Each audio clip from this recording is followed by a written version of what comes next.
to and a very good morning, brothers and sisters in the Dhamma. Welcome once again to the weekly Sunday Pūjā in Unison, Dhamma Share Online, an initiative of Theravada Buddhist Council of Malaysia and hosted by MSBS. It's certainly good to see all of you once again on this online platform. We'd like to extend a great welcome to all new viewers to this channel. Today is the 4th of June 2023. Just passed in Singapore and some parts of the world. They have just celebrated Vesak. We'll wish them happy Vesak Day. To begin today's puja, I shall now invite Sister Doris to read out the offerings in English. What is it, Sister Doris? Thank you, Brother Terence. 𝓤𝓾𝓷𝓭𝓪𝓂, a very good morning to all brothers and sisters in the Dhamma. Let us calm our minds and reflect on the meaning of the virtual offerings that we shall make with full respect to our blessed teacher, the Buddha. Offerings of light. May we offer these candles burning brightly out of deep respect and veneration to our enlightened master, the Buddha. May these lights symbolically guide us to the light of the Dhamma, which dispels the darkness of greed with the light of generosity, the gloominess of hatred with the light of love, and the darkness of ignorance with the light of wisdom through the Buddha, Dhamma, and Sangha. Offering of joss sticks and incense. May we offer these joss sticks and incense out of deep respect and veneration to our blessed master, the Buddha. May the fragrance of these joss sticks and incense be pleasing unto the gods and devas. May our good deeds be like the fragrance of these joss sticks, cultivating compassion, patience, tolerance, understanding, and love towards all living beings. Offering of water. May we offer this water to symbolize our aspiration to cultivate the virtues of calmness, clarity, and purity.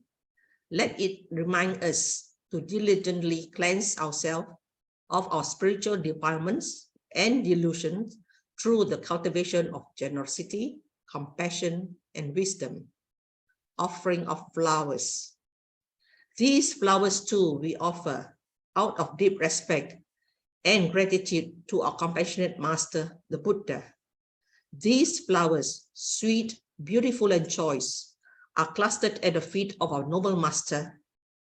Beautiful as they are now, they will soon, with passing of time, wilt and fade and be cast away. Reflecting thus on this very nature of unsatisfactoriness, impermanence, and soullessness, let us tread the path shown by the Buddha for the eradication of sufferings here and now. Before we start today's puja chanting, let us give salutation to the Buddha, Dhamma, and Sangha by saying sadhu 3 times. Sadhu, sadhu, sadhu. Namo tassa bhagavato arahato samma sambuddhassa. Namo tassa bhagavato arahato samma sambuddhassa.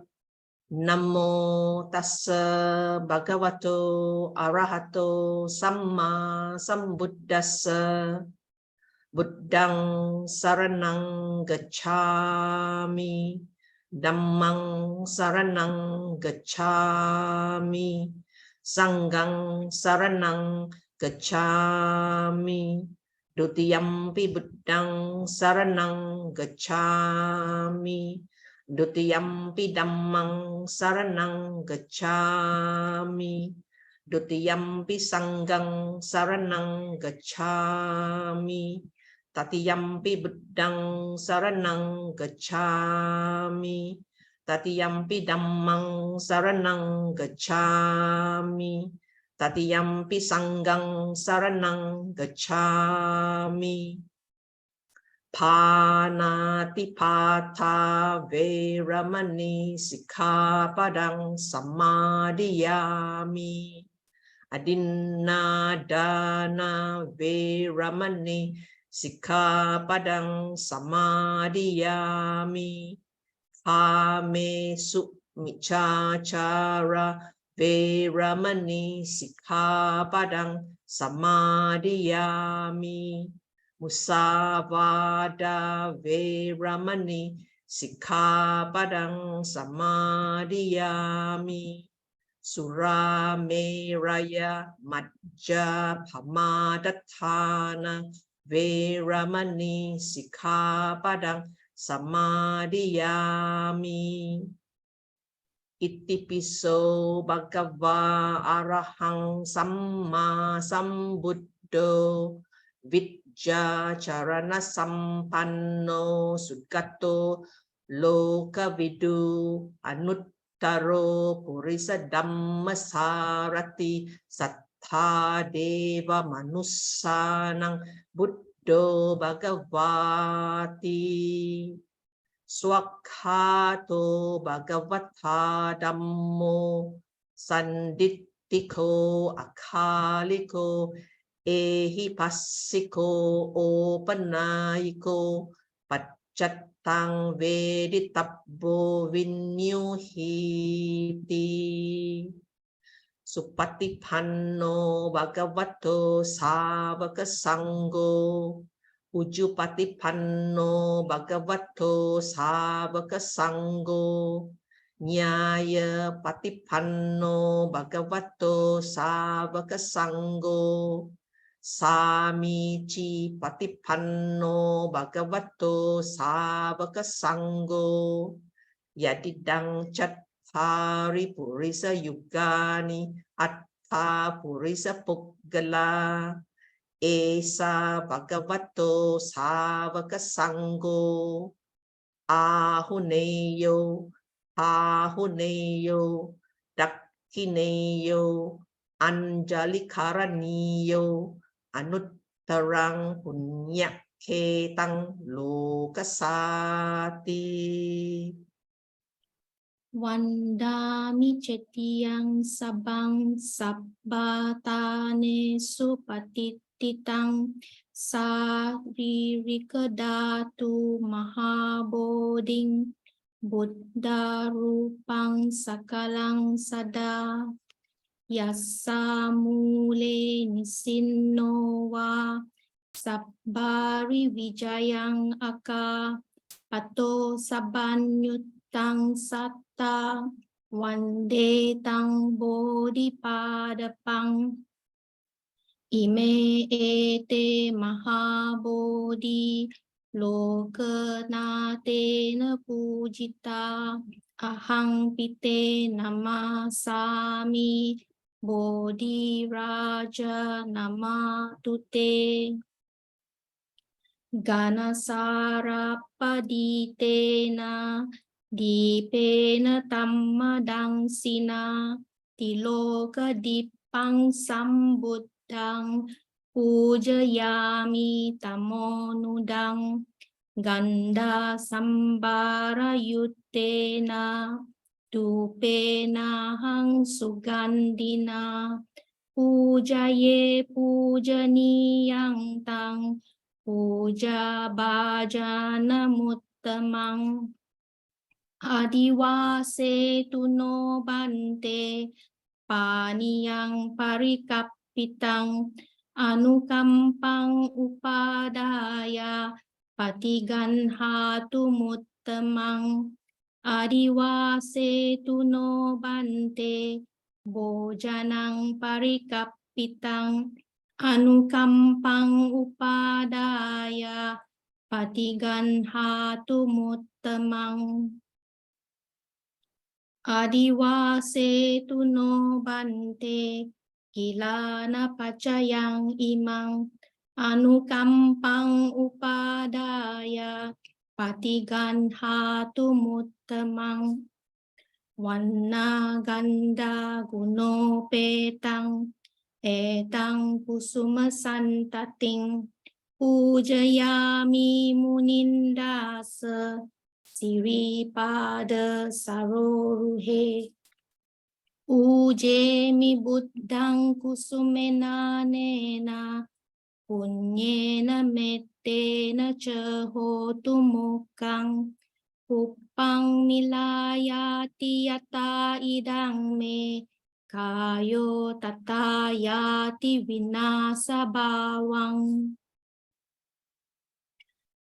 akasata ca bummata dewa naga mahintika punyang tang anumoditwa cirang rakkantu loka sasanang akasata ca bummata dewa naga mahitika punyang tang anumoditwa cirang rakkantu desanang akasata ca bummata dewa naga mahitika punyang tang anumoditwa cirang rakkantu mang paranti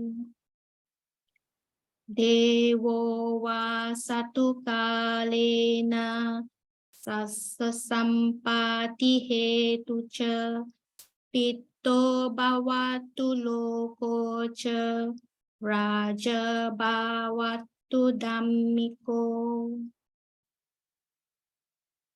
idang me nyatinang hotu sukita hontu nyatayo idang me nyatinang hotu sukita hontu nyatayo idang me nyatinang hotu sukita hontu nyatayo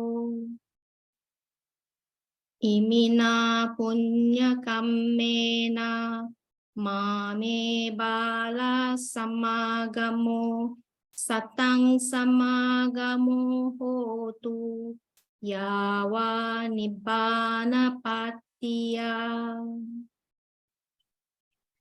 kayena waca cittena pamadena maya katang acayang kamame bante buri panya tathagata kayena waca cittena pamadena maya katang acayang kamame dhamma sandittika akalika kayena waca cittena pamadena maya katang acayang kamame sangha supatipanna anuttara sadhu sadhu sadhu Karaniya matta kusalena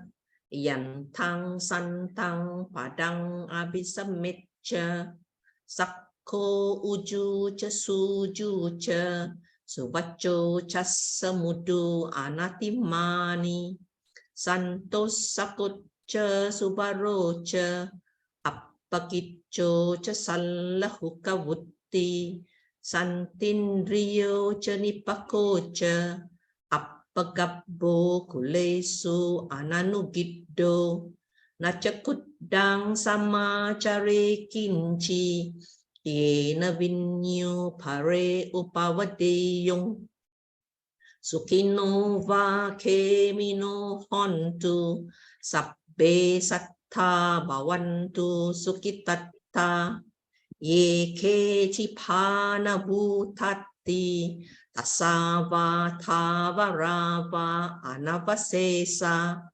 digava ye mahantava majjima rassakanu katula dittava yeva aditta ye cadure vasanti avidure bhutava sambhave siva sabbe satta bhavantu sukitatta naparo param nikubbeta Nanti manye takatta chinam kanchi biaro sana patika sanya nanya manya sedukka mitcheya mathaya thani yang puttang ayusa eka putta manurakhe evam pisabba bhutesu manasang bhavaye aparimanang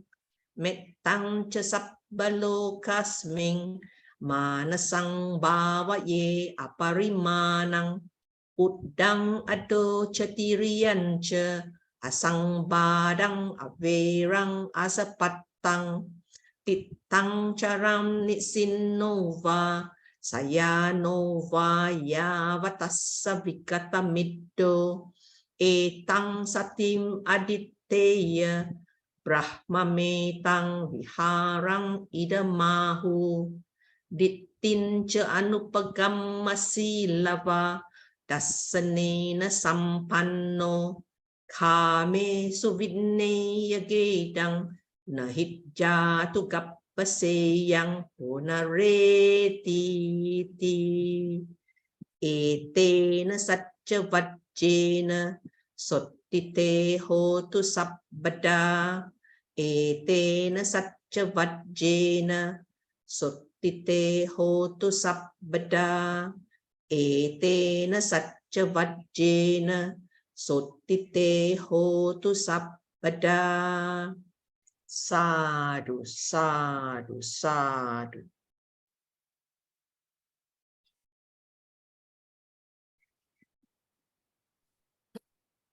Thank you very much, Sir Cheng and Sir Doris, for today's Sunday Pūjā. Today, back with us is Brother Ānanda Fong. His topic of sharing today is considering wholesome or unwholesome actions. Now we shall invite Brother Ānanda Fong to start today's talk. Over to you, Brother Ānanda.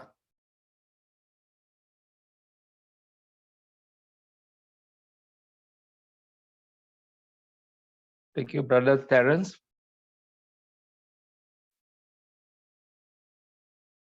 Now, today's talk, considering, the key aspect is considering. Many of us are confronted with different kinds of actions of body, speech, and mind on a daily basis. And it is up to us to consider whether to do this action or that action. And if you want to bring in the aspect of wholesome and unwholesome, some questions may arise. What do you mean by wholesome? And what do you mean by unwholesome actions? And this is the topic we will be dwelling into this morning. Primary quotations will be from two main suttas. But just to start off, whatever actions we do, it has bearing on whether we make merit or demerit. So punya or apunya. And in this particular sutta, the 𝓤𝓾𝓷𝓵 sutta from the 𝓤𝓷𝓲𝓼𝓷, the Buddha says, because there are these three grounds for making merit. What three? One should train in deeds of merit that yield long-lasting happiness. And clearly here indicated by the Buddha is that merits produce happiness in the later portions of this life and hereafter. And what are these three grounds for making merit? Well, the familiar Pali words which many Buddhists are familiar: dana, sila, and bhavana. Dana meaning giving, sila means virtue or morality, bhavana, mental development or cultivation. So these are the three grounds for making merit. And by cultivating these three things, deeds yielding happiness, the wise man or the wise person is reborn in bliss in an untroubled, happy world. So it is to our benefit, not just on the mundane side, but even our journey along the Noble Eightfold Path towards attaining liberation. Another aspect of making all these merits, implications of actions we do, the Buddha in yet another sutta from the Anguttara Nikaya, Book of 5, he says, I'm the owner of my deeds or actions. heir to my deeds. Deeds are my womb, my relative, my refuge. I shall be the heir of whatever deeds I do, whether good or bad. So clearly, whatever you have done, you cannot push it to or blame somebody else. You are the one who did it, so you own those deeds. And you inherit those deeds. And why? Because at the end of your life, there's nothing else you can carry with you into the next world. Not even your Lamborghini, your bonds, your FDs, all the gold that you've accumulated during this life. You can't. The only thing you carry with you are the implications, the potentialities of your earlier deeds. So you inherit those deeds. You carry those deeds with you, right through samsara, the cycle of birth and death. Deeds are my womb, the Buddha says. Why? Because deeds determine where you are born, whether in the lower realms, the suffering worlds, as humans again, in the Deva worlds, or higher. Of course, all these births in wherever destination are all temporary. We are born, we live a life, and we pass away from those realms. And these also determine who are your relatives, who are your parents, your father, mother, brother, sister, uncles, aunties, and maybe even friends further afield. And whether they are good relatives or antagonistic relatives to you. And of course, it determines your refuge. And what is a refuge? Refuge is something we run underneath or we seek so that we can be safe from the rain, from the sun, from danger, and so on. That's my refuge. But here, refuge also covers things like, well, you want to walk the path, Noble Eightfold Path, your refuge is in the Buddha, Dhamma, and Sangha. And if your deeds are not so good, bad deeds, what happens? Opportunities along the path underneath the Buddha, Dhamma, Sangha become fewer. In fact, you create your own roadblocks or hindrances along this path. So you remove all these hindrances when you perform a lot of wholesome deeds. And the Buddha concludes here, I shall be the heir of whatever deeds I do, whether good or bad. And all these deeds make karmic energies. So how is karma made? Well, a lot of people got different ideas. But from the Buddha, in the Ānanda Nikaya Book of 6, the Buddha says, intention, I tell you, is karma. Karma also means action. Intending, one does an action or karma by way of body, speech, and mind.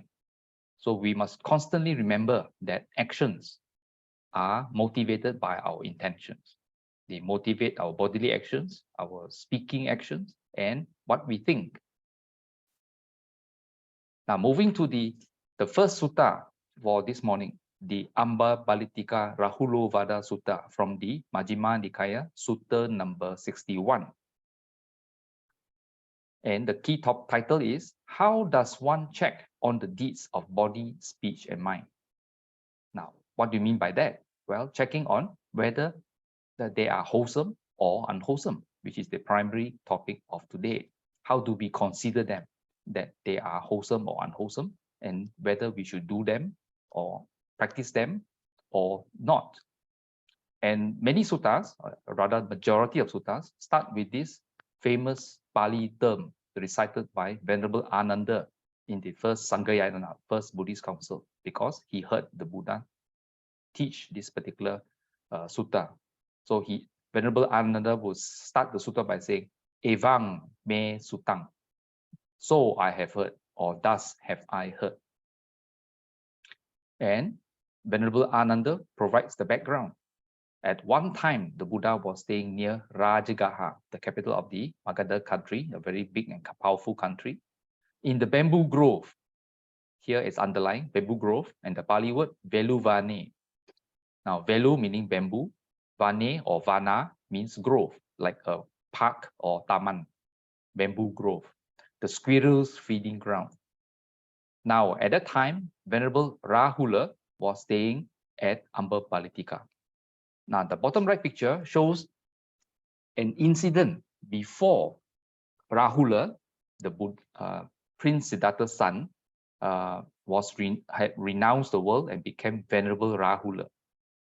Here in this bottom right picture, it shows at the balcony of the palace at Kapilavatthu, the capital of the Sakyan country. The Buddha had been and his entourage had been invited by Prince Siddhartha's father, King 𝓢𝓾𝓷𝓭𝓪, to come back to Kapilavatthu for a visit. And at this balcony, the lady next to the young child is of course 𝓷𝓭𝓪, and the lady is the mother, the child's mother, 𝓤𝓷𝓲𝓼, looking down at the Buddha coming back with the entourage of the Sangha.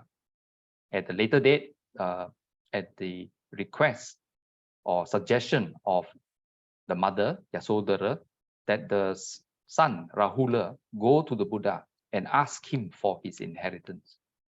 And of course, the child dutifully came up to the Buddha and asked for his inheritance.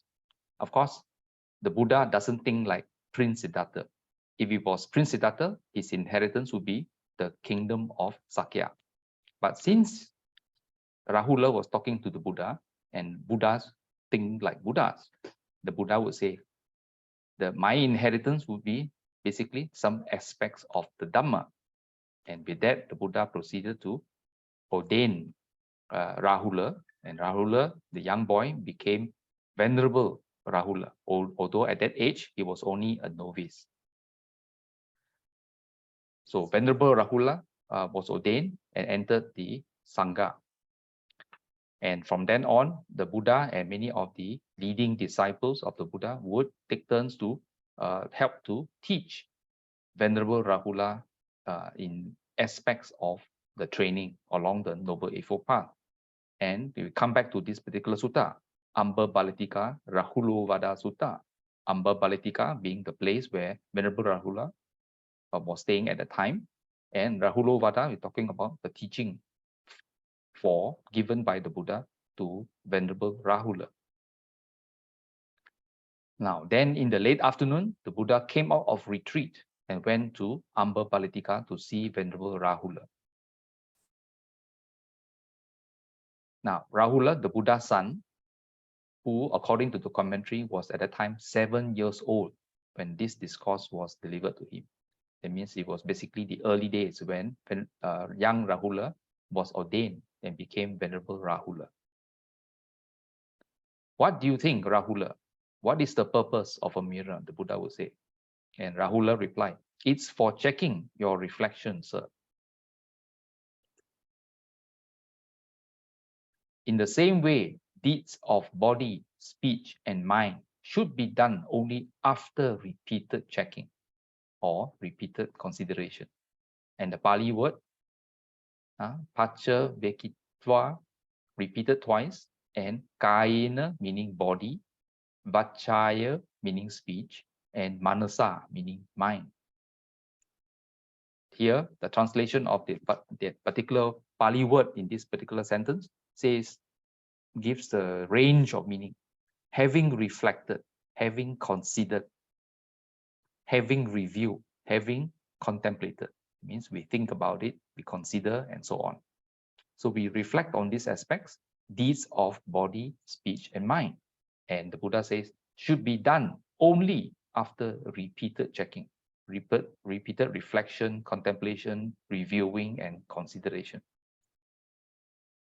And here, the Buddha proceeds to give the range of actions that Venerable 𝓷𝓭𝓪 should use in training his or her action.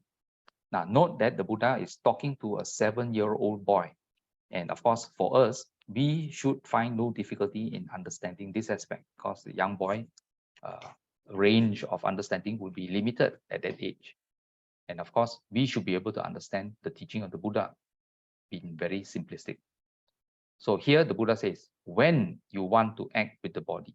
So when, it means before you perform an action. When you want to act with the body, you should check on the same deed.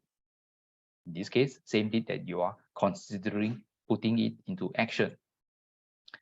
And we should ask ourselves, does this act with the body that I want to do lead to hurting myself, hurting others, or hurting both?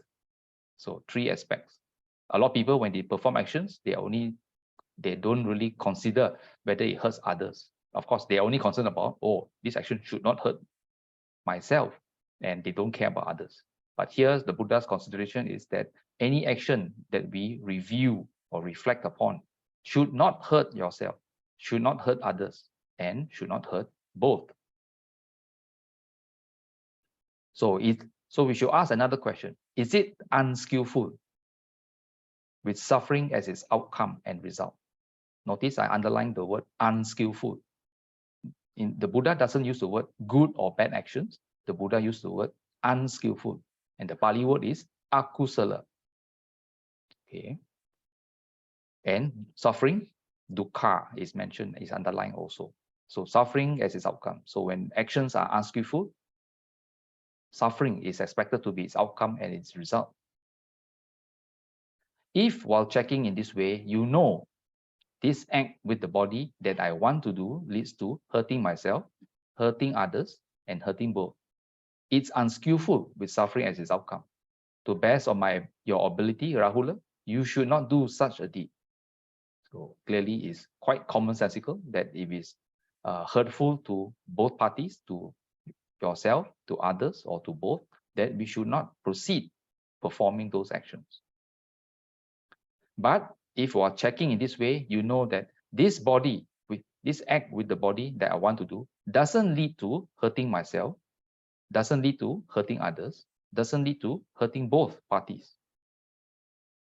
It's skillful, and here is underlined, and in Pali, kusala. So when the action is wholesome, skillful, it's kusala, with happiness as its outcome and result. So clearly, skillful actions give rise to happy outcomes and happy results. Then Rahula, you should do such a deed. Now, that was before you perform those actions. And here we move on to the next stage. While you are acting with the body, you should check on that same act. Does this act with the body that I'm doing lead to hurting myself, hurting others, or hurting both? Is it unskillful with suffering as its outcome and result? If while checking in this way, you know this act with the body that I'm doing leads to hurting myself, hurting others, or hurting both, it's unskillful with suffering as its outcome, then Rahula, you should desist from such a deed. So that means even while you are performing the actions, okay, and then during that performance, you review again, and you found out that it is hurtful, okay, it is unskillful, then you should immediately stop performing those deeds.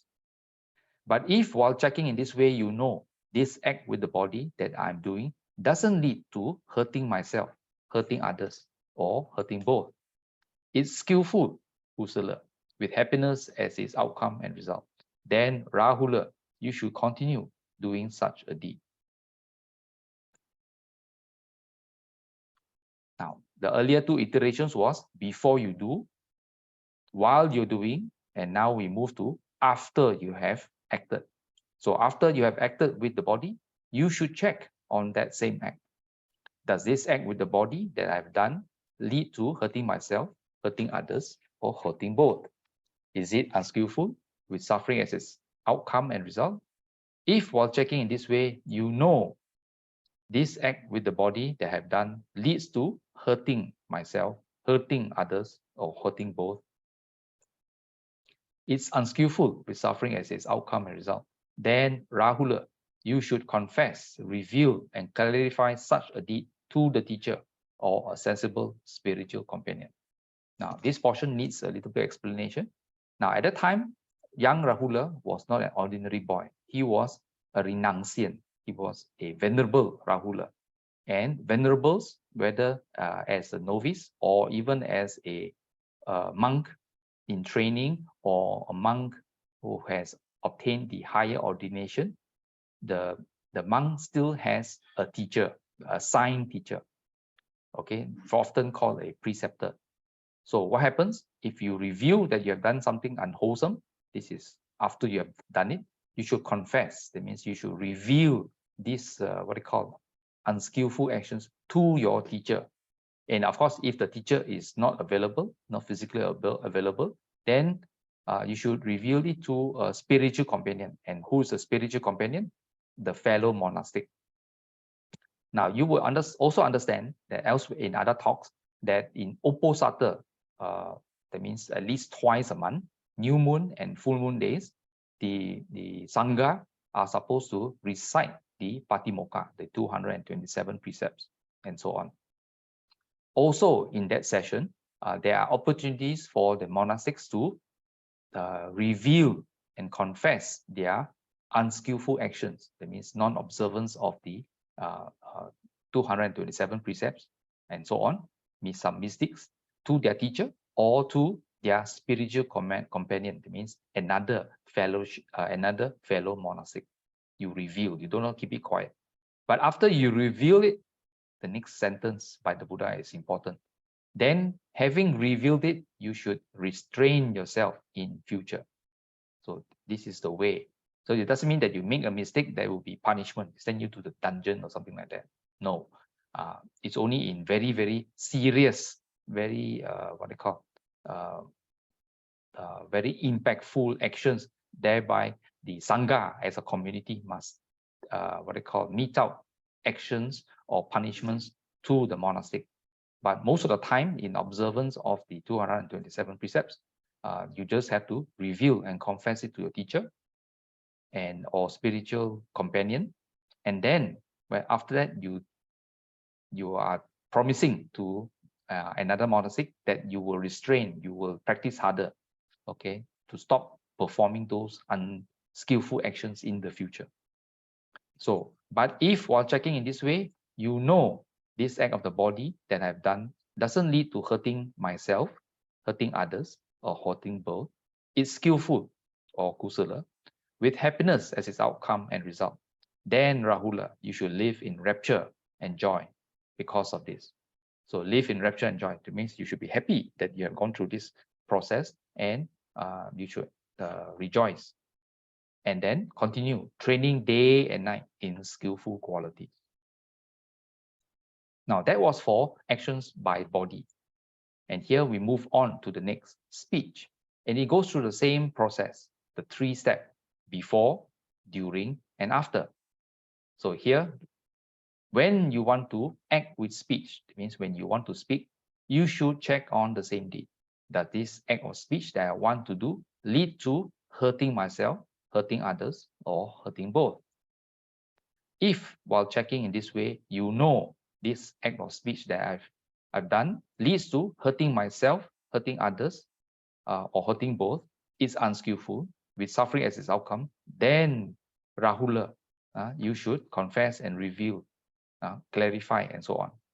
This bottom portion is more for after you have spoken. So the earlier top of this page is before you act, you should consider and stop from speaking.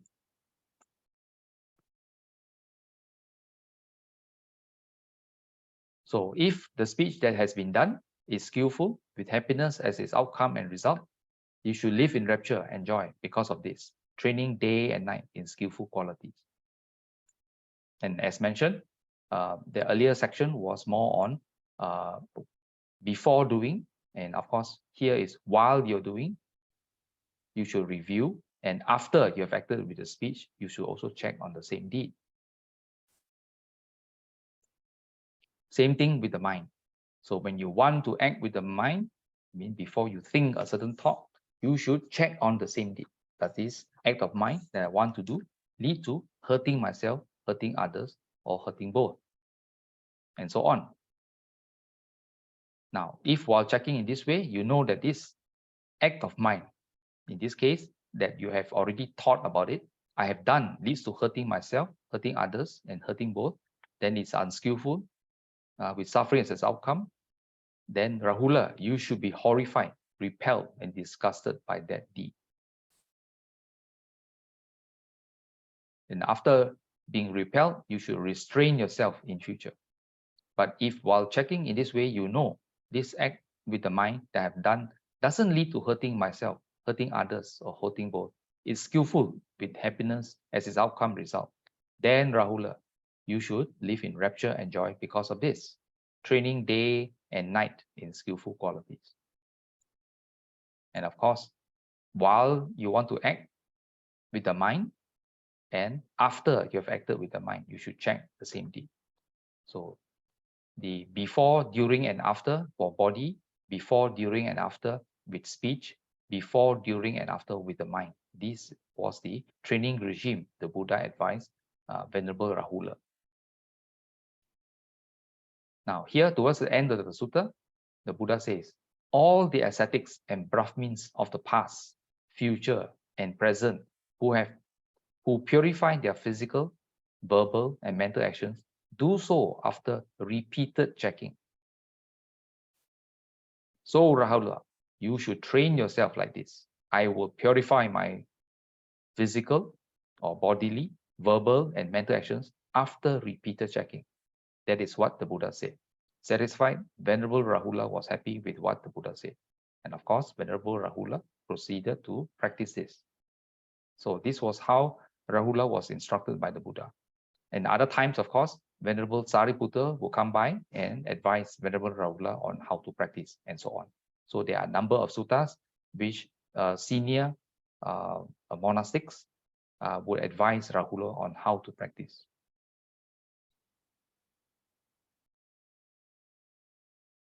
Now, cultivation. Now, aspects of sila, of moral training or virtues. For lay people, most of us are expected to take up the training precepts, the 5 training precepts. As Buddhists would know, there are no commandments in Buddhism. There are only training precepts. So we have recited earlier in the puja, Panati Pata Veramani Sikkhapadang Samadhyami.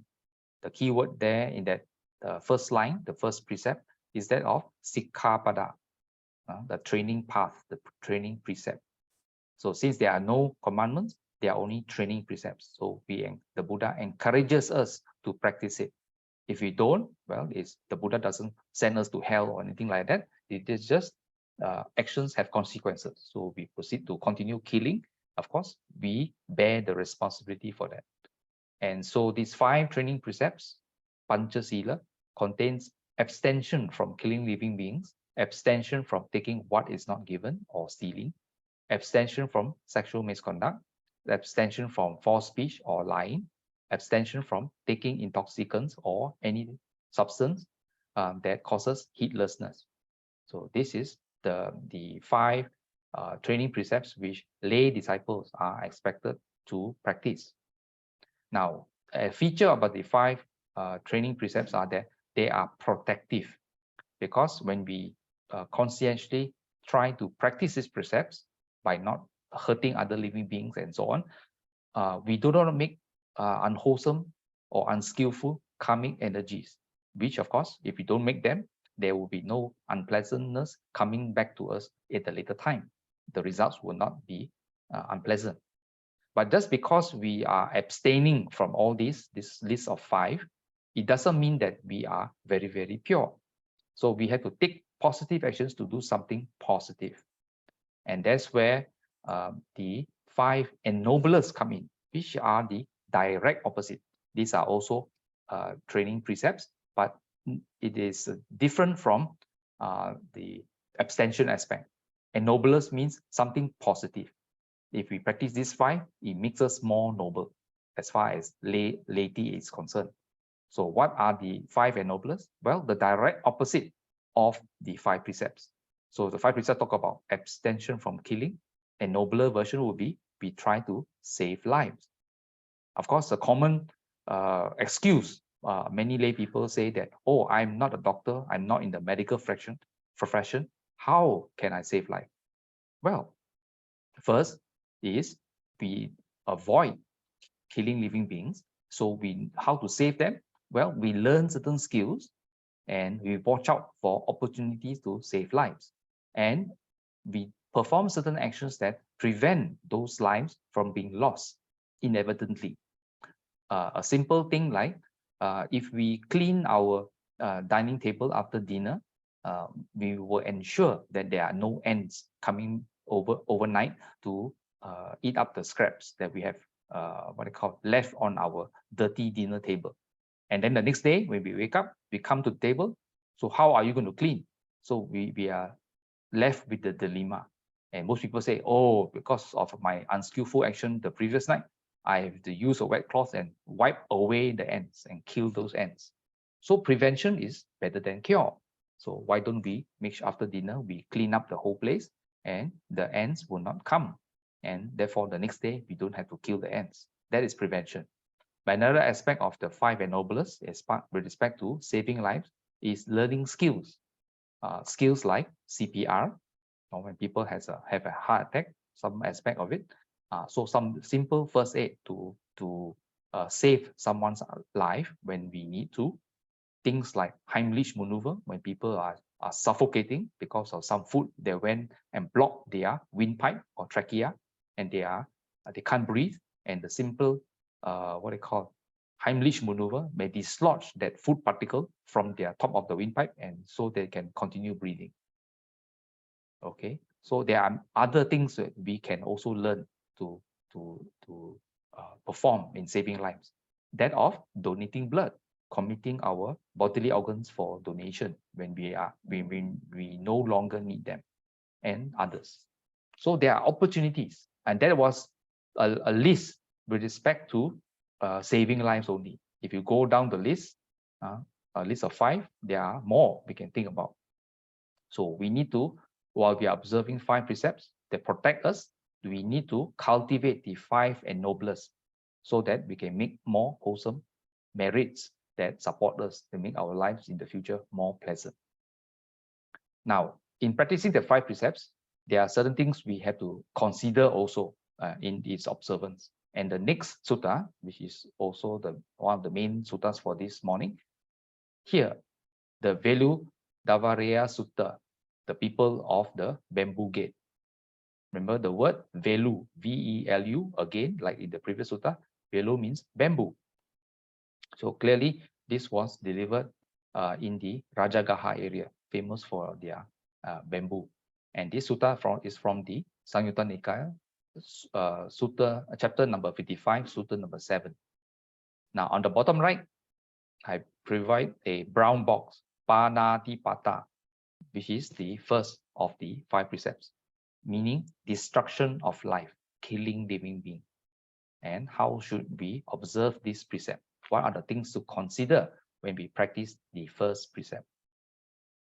Now, a noble disciple reflects, I want to live. That means you yourself want to live and don't want to die. I want to be happy and recoil from pain. Since this is so, if someone were to take my life, I wouldn't like that. So far, it is very commonsensical. But others also want to live and don't want to die. They want to be happy and recoil from pain. So if I were to take the life of someone else, they wouldn't like it either. So this is the putting yourself in another's shoes, so to speak. And therefore, when we reflect thus, we also will refrain from such action. The thing that is disliked by me is also disliked by others. Since I dislike this thing, how can I inflict it on someone else? So these are the range of considerations we should ask ourselves and consider, reflect upon it, so that we practice the precept of avoiding destruction of life. But it goes further. Reflecting in this way, they give up killing living beings themselves. Okay, reflecting in this way, the practitioner of the 5 precepts give up killing living creatures themselves, which is obvious. But the next 2 may not be so obvious. Number 2, they encourage others to give up killing living creatures. So we go around encouraging others to also practice the first precept.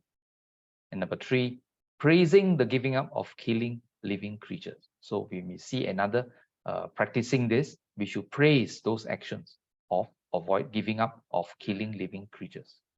So their bodily behavior is purified in these 3 points or 3 aspects. So that they themselves give up killing, they encourage others to give up killing, they praise the action of giving up of killing living beings. So this is an important aspect of the first precept that we have to put into action. And here at the bottom of the page, the brown box, adinadana, the second precept which we have recited earlier, taking what is not given, or more commonly called stealing. So a noble disciple reflects, if someone were to steal from me, I wouldn't like that. But if I were to steal from someone else, they wouldn't like it either. The thing that is disliked by me is also disliked by others. Since I dislike this thing, how can I inflict it on someone else? And reflecting in this way, they give up stealing themselves. So they don't steal other people's things, and they encourage others to give up stealing. And they praise the giving up of stealing. So their bodily behavior is purified in 3 points. So this is the further consideration in practicing the second precept of not stealing. Now moving on, we come to the third precept, Kamisu Micha. Now the word Micha, M-I-C-C-H-A, Micha means wrong or miss, something not appropriate. Cara, the C-A-R-A, is to do with conduct and action. So Micha Cara is wrong action or misconduct. So Kamesu is to do with the sexual aspect. So Kamusu Micha, sexual misconduct. Here, the noble disciple reflects, if someone will have sexual relations with my wives, I wouldn't like it. Of course, the plural here, wives, is reflective of the custom in India 2,600 years ago, where they can have many wives. But if I were to have sexual relations with someone else's wives, he wouldn't like it either. The thing that is disliked by me is also disliked by others. Since I dislike this thing, how can I inflict on others? So reflecting in this way, they give up sexual misconduct themselves. And they encourage others to give up sexual misconduct. And they praise the giving up of sexual misconduct. So their bodily behavior is purified in 3 points. So this aspect of Kamisu Micha talks about adultery. And we move to the fourth precept, Musavada, speaking falsehood, or in the short, lying. A noble disciple reflects, if someone were to distort my meaning by lying, I wouldn't like that. But if I were to distort someone else's meaning by lying, they wouldn't like it either. The thing that is disliked by me is also disliked by someone else. Since I dislike this, how can I inflict it on others?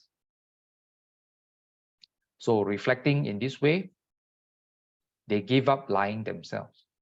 And number 2, and they encourage others to give up lying. And they praise the giving up of lying. So their verbal behavior is purified in 3 points.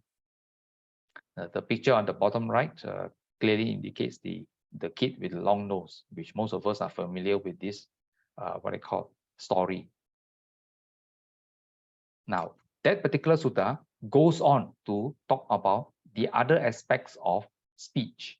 That includes divisive speech, harsh speech, and gossiping or trivial talk, which I didn't reproduce here because we are concentrating on the 5 training precepts. But right through the Tipitaka, the recording of the Buddha's teaching, 45 years of teaching, you will see that a common refrain that the Buddha always asks us to refrain from unskillful actions and to cultivate wholesome actions. And here I extract from another sutta, one particular blessing, that if we are able to refrain from what is unwholesome and be steadfast in good qualities. And this is from the Mangala Sutta, the Sutta on blessing. Chinese will call it very ong, very good luck, very fortunate. So clearly, to refrain from what is unwholesome is fortunate for us because we don't make unwholesome energies. Unwholesome energies have a way of ripening or giving unpleasant results in the future. But be steadfast in good qualities, that means wholesome actions, in kusala actions. What happens?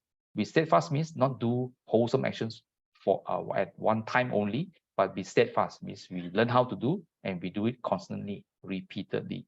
And we make more and more wholesome energies, which the result would be pleasantness. This is going back to the 𝓤𝓷𝓲𝓷𝓷 quote where I started this morning session, talking about merits giving us a lot more happiness in the future. And quoting from the Dhammapada too, should a person commit evil, let him not do it again and again. So in the Sumangala Sutta, the Buddha advises us not to perform unwholesome actions. And yet in another portion of the Tipitaka, in this case, the Dhammapada, verse 117, should a person commit evil, let him not do it again and again. Let him not find pleasure therein. For painful is the accumulation of evil. And the direct opposite, in Dhammapada verse 118, should a person do good, let him do it again and again. Let him find pleasure therein. For blissful is the accumulation of good. So clearly, I demonstrated by the sampling from various portions of the Sutta Pitaka or the Nikayas, the Buddha's repeated advice to the laity and even monastics. So that was my sharing this morning, considering wholesome, and hopefully we don't do any unwholesome actions. And this is my last slide, which summarizes the teaching of the Buddhas from Dhammapada verse 183. Sabba papasa akaranang kusalasa upasampada sacitta paridapanang etang buddhana sasana. That we should avoid all evil, do good, or in this case, do wholesome actions. Notice the Pali word, kusala again here. Purify your mind. This is the teaching of the Buddha. So clearly, repeatedly, the Buddha exhorts us, appeals to us to do the sensible thing, that we should perform wholesome actions for a pleasant future. And of course, ultimately, purify your mind so that we can attain liberation from the round of samsara. 𝓤𝓷𝓲𝓼𝓷 𝓤𝓷𝓲𝓼𝓷. May the good doctrine long endure. Sabbe sattva sukhi hontu. May all beings be happy. Thank you for your attention. Back to you, Brother Terence.